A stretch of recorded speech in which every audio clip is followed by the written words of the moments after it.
Okay, just bear with me while I jack in, and then I'll flip the SimStem. Just a moment. Okay, so you're about to read Neuromancer for the first time. This is the first edition, the first hardcover edition, the world first hardcover edition. The true first edition, of course, is the Ace paperback, which looks like this. Anyway, you're about to read Neuromancer for the first time. Maybe you've already read it. Maybe you've read the entire Sprawl trilogy. But stop, if you haven't read it, even if you have, maybe you need to look at the supplementary material around it, and perhaps the feature films related to it. This is Outlaw Bookseller telling you how to get into the Sprawl trilogy via the short stories.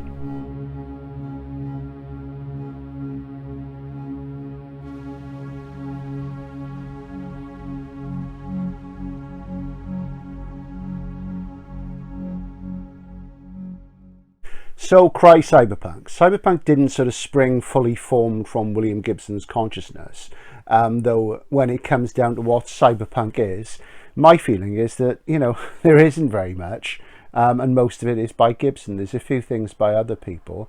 Then, of course, like any subgenre or label or tag or whatever that becomes, you know, part of the cultural zeitgeist, what you soon get is people adopting what they think is a formula or creating a formula out of more original things.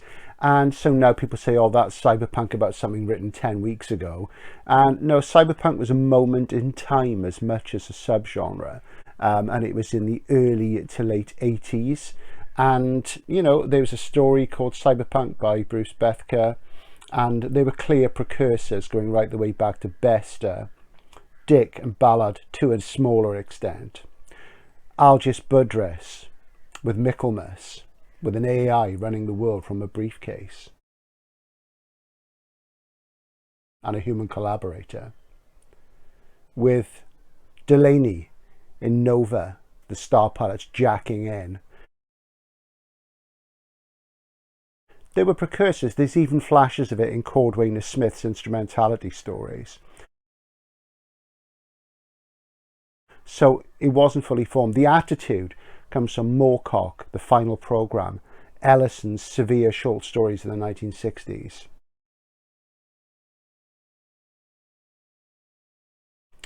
It also comes from that whole attitude of Norman Spinrad in things like The Iron Dream, Bugjack Baron, The Media Landscape. So there are many precursors. So it's time to get off the severe mirror shades and put on maybe a lighter pair, since I've got some, and trying to get maybe a bit postmodern about it all, or maybe not. Maybe we'll just get modern about it instead. So my real point is this: if you're approaching Neuromancer for the first time, or even if you're not, it's certainly worth reading the important Sprawl stories which are here in Burning Chrome. There are 3 of them. So my way of thinking, Burning Chrome is central to the cyberspace trilogy, or the Sprawl trilogy, you call it what you want. The Sprawl, BAMA, the Boston-Atlanta Metropolitan Axis, a string of technopole cities that all connect way down the eastern seaboard of North America in about 2050. We never given dates. I'm just sort of guessing. That's my take on it, 2050-ish. So this is the first edition hardcover of Burning Chrome, and of course this came out before Mona Lisa Overdrive, and I think people generally find with the trilogy that they tend to prefer the first volume the most, then Count Zero, and then the third volume, a very distant third, and obviously things are broadening, and Gibson works in trilogies. But this is really important because, of course, Burning Chrome came out, as I say, before Mona Lisa, and it's all stories which are mostly in magazines and from Mirror Shades, the Cyberpunk anthology. Ooh, look inside. There's a postcard for the short film Tomorrow Calling. I'll be talking about that a bit later on in this video. So this copy I bought when it came out, you know, sort of, let me see, in 1986. So I bought this new, and this is signed by Bill there. I think he signed that for me at the Worldcon, and that was the first time I met him in 87. And I got Bruce Sterling to sign it as well, because he's a collaborator on one of the stories in here. There are other collaborators as well. Lewis Shiner, a great author who's very neglected, you should look into. I'll talk about Lou at some point. And Michael Swanick as well, who we've talked about a bit more. But the real point I want to come to is that there are 3 stories in here which are set in the Sprawl universe. And they are, I would say, they're all prequels to Neuromancer, and if you read them, and they're amongst the finest stories in here, it gives you deeper insight. So the stories are in order in the contents of the book. Johnny Mnemonic, which has just been reissued, the film version that is, has just been reissued on 101 Films in the UK in a limited edition slipcase. First time on Blu-ray in the UK. There's been imports before, and we'll talk about that as well a little bit later on. So Johnny Mnemonic, which is a mere 22 pages long. It also contains the Sprawl story Nero's Hotel, which is 15 pages long and probably the most obscure piece of Sprawl fiction. And finally, the majestic Burning Chrome, which gives its title to the collection. And of course, this is Gibson's only collection. It also contains such gems as Fragments of a Hologram Rose, The Winter Market, another classic cyberpunk tale. So, you know, it is something you should read. I would argue, as I say, you read it before you read Neuromancer, get used to Gibson's prose style, get into the weight of his world and his approach. And also you get to see the collaborations, which are really interesting with those really good writers. So, Johnny Mnemonic. I'll try and make this spoiler free, but Johnny Mnemonic is mentioned in Neuromancer. Molly mentions him to Case over their SimStim link at some point of the audio, saying the Case reminded her of a boy she once had, and Johnny is that boy. Now, you may have seen the film, which is deeply flawed, but we will come to that.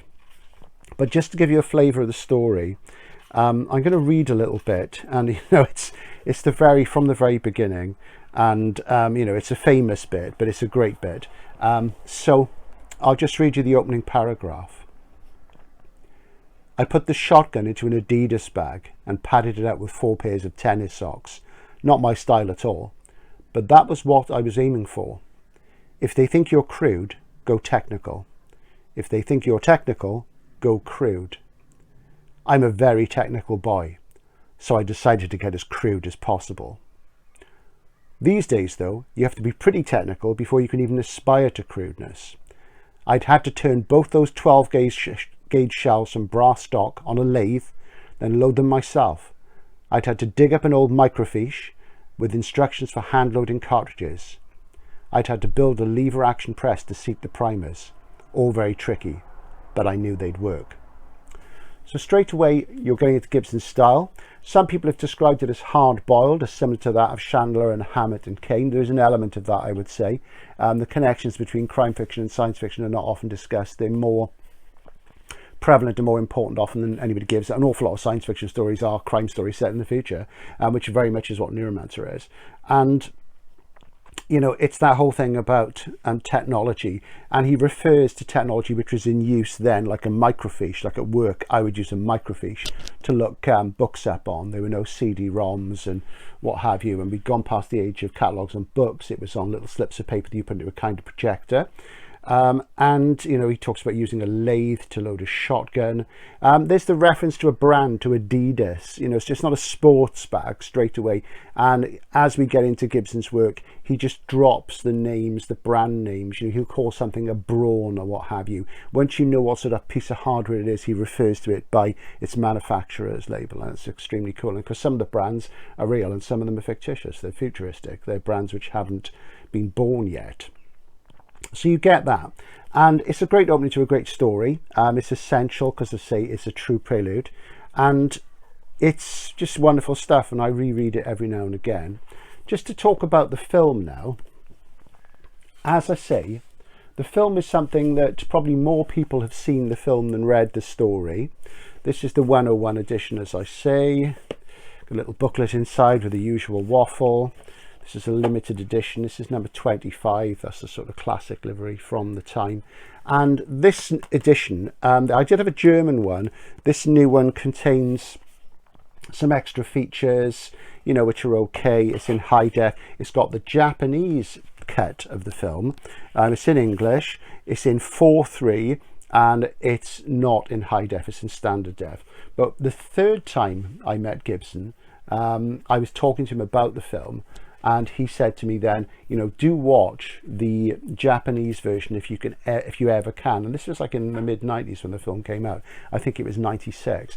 And he said, you know, they stuck more to my original screenplay because the studio made all sorts of decisions and sort of overruled the director and what have you. So, apologies for the noise, I'm just reaching for stuff out of frame.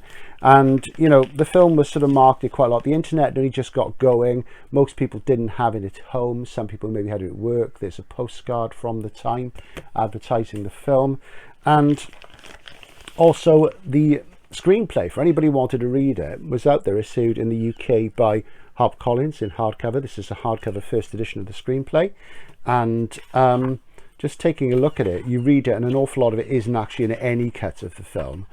And it is, you know, as far as I'm concerned, the definitive version of the film. And I got Bill to sign that for me there. You can see that signature. I don't know if this is in print anymore. There's some pictures in the centre there. I do believe it's quite uncommon now. I don't think it was ever a B format. I think it was just a trade and a hardcover. But it's very handsome. So if you can pick it up, and if you pick up a signed one, you'd be very lucky. So, you know, you read this and you watch the film and there's considerable differences. Even if you watch the Japanese cut, there are still considerable differences. And it is worth a look though, but I would say watch it after you've read the story, because it does have a certain gonzo charm, but it's also deeply flawed. So that's out there for you to get now. And a little earlier on, I mentioned a story in Burning Chrome called The Gernsback Continuum. Now, The Gernsback Continuum was the first of Gibson's fictional works to be filmed. And the first film was a film of the Gernsback Continuum. It was a short film called Tomorrow Calling. And back in about 93, I was invited to the launch of Virtual Light, the first of Gibson's second trilogy, at the Design Museum in London. And that's the one time, I've met him 4 times, that was the one time I really got to talk to him in depth and spent some time with him, and he's a cool guy. And he introduced me to the makers of this film, a producer called Polly Tapson and a director called Tim Leandro, and they just made this film. And Bill got me talking to them, and he had signed a copy of a book called Semiotext SF for me, which is a magazine in book form. And Semiotext SF contained Bill's only uncollected story that I know of, which is a story called Hippie Hat Brain Parasite. There's another video on the channel about this from the very early days in the channel, so do check that out. And it's called An Obscure William Gibson Story, I think is the title of the video. And Bill signed my copy of Semiotext for me because that story was in there. And he said, do you mind if I go off and try and find a photocopy, keep these people talking, because the story Hippie Hat Brain Parasite here is a sequel to Gernsback Continuum, and he basically wanted to sell the film rights. So Bill went off and did that. So I got talking to Polly and to Tim, and they were very, very nice actually. They were really nice, very good conversation with them. We talked about the story, and the film was due to be shown on Channel 4 a few months later, and I managed to catch it and VHS it as you did then. And I believe this is the first time, because it's appeared as an extra on this 101 edition of Johnny Mnemonic, so it's worth getting just for that. It's only 10 minutes long. It's a very faithful adaptation. Gernsback Continuum is a really important story, so do try and check that out. And I sold my German copy because it didn't have that on. I watched it the other day, so it's nice to see it in digital format, and it has a certain period patina of its own. I'm not going to talk about the Gernsback Continuum here. I'll talk about it another time because it deserves its own little video. So yeah, Tomorrow Calling, the Gernsback Continuum, in the 101 edition of Johnny Mnemonic. So returning to Burning Chrome, so we got Johnny Mnemonic in here. There's also a short story, which I think is a kind of vignette. Nero's Hotel is only the second Gibson story to be filmed for the big screen, and it was filmed by Abel Ferrara, a very interesting director who's done all sorts of things. I'm sure you probably know his name.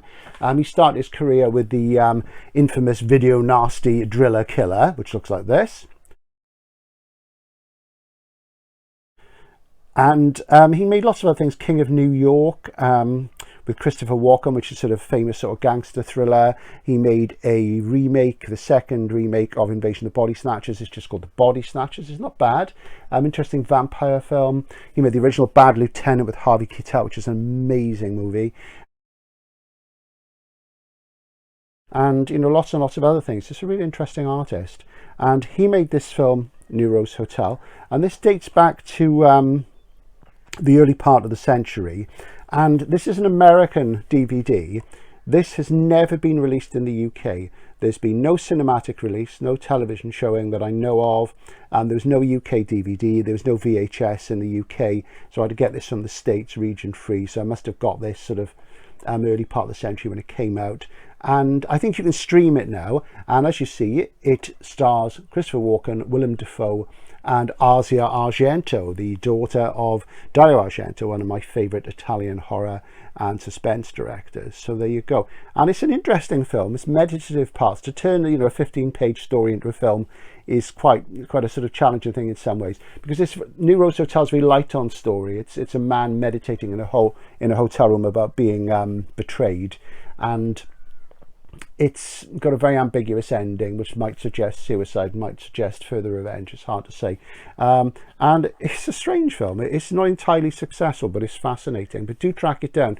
And it's about two sort of chancers who help to kidnap or help a scientist, rather, defect from one corporation to another, and that's basically part of the plot of Count Zero as well. So it's almost like a riff on Count Zero 2, and things sort of go wrong, and there's sort of love triangle and what have you, but it's worth tracking out. So, you know, so that's the other official sort of Gibson cyberpunk film. And I say Nero's Hotel is set in the Sprawl universe, very subtle connections compared to the other two stories. Moving on to the third story in this, which is part of the Sprawl universe, you get to the magnificent title story. And, you know, people talk about having a film or a TV series of Neuromancer. Personally, I hope it never happens, because whoever does it will make a mess of it. It's the sort of thing which is much better as a text. I don't think it'll ever come to the screen, and if it does, you know, I'm dreading it, I have to be honest. But Burning Chrome to me would make a fantastic feature film, and all the elements are there. There's enough of a story to make it taut. It's got all the classic style things you expect. It's wet and shiny and blue, and it's just beautiful, and the prose is amazing. I mean, the first line alone tells you where we are. It was hot the night we burned Chrome. Out in the malls and plazas, moths were batting themselves to death against the neon, but in Bobby's loft, the only light came from a monitor screen and the green and red LEDs in the face of the Matrix simulator. You know, it's classic stuff. And Bobby, of course, is McCoy Pauly, the Dixie flatline construct of Neuromancer. So this is backstory as well, and it's about data theft, and it's just absolutely fantastic. And there's a reference in there to Robert Quine, the guitarist from Richard Hell and the Voidoids, great sort of punk and post-punk guitarist, and it's just great stuff. So before you sort of immerse yourself in Neuromancer, if you haven't read it, do get Burning Chrome first. Read those three stories. I'll repeat again: Johnny Mnemonic, Nero's Hotel, and Burning Chrome. Read the entire book, then read those stories again before you go into Neuromancer. Or if you've just read Neuromancer, read them, you get some good backstory stuff. So that's something to go into it. So there's a few insights into the supplemental stuff around the Sprawl.